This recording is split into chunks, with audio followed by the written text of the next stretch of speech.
Hello everyone, I'm Ann Kayla, Product Manager for Hubbell Outdoor and Beacon Products, and these are the latest product additions for Hubbell Lighting's tradeSELECT category. You're most likely familiar with our Sling wall luminaire. Well, these two new products are extensions of the existing Sling family, creating the complete solution for an entire site. So, let's get into the details.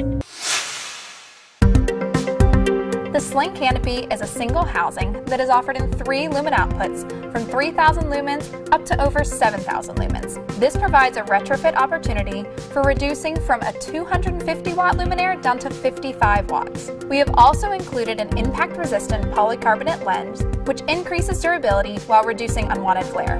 This fixture is easy to install directly to a junction box or via pendant mount, and even comes equipped with 3 conduit entries on the sides of the housing. The Sling Canopy is currently stocked in our distribution centers in all 3 lumen outputs in a bronze finish, as well as a single configuration in a white finish.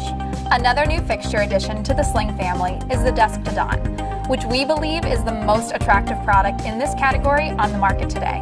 It is available in 2 lumen output packages from 5,000 to 7,000 lumens. The drop lens reduces glare from the product while still having less than 1% uplight. This product comes standard with a twist lock photo control and is stocked in both dark bronze and gray finishes. We hope you enjoyed learning about these 2 new tradeSELECT product additions. We have both in stock today, so contact us and be on the lookout for even more exciting new products in the weeks to come.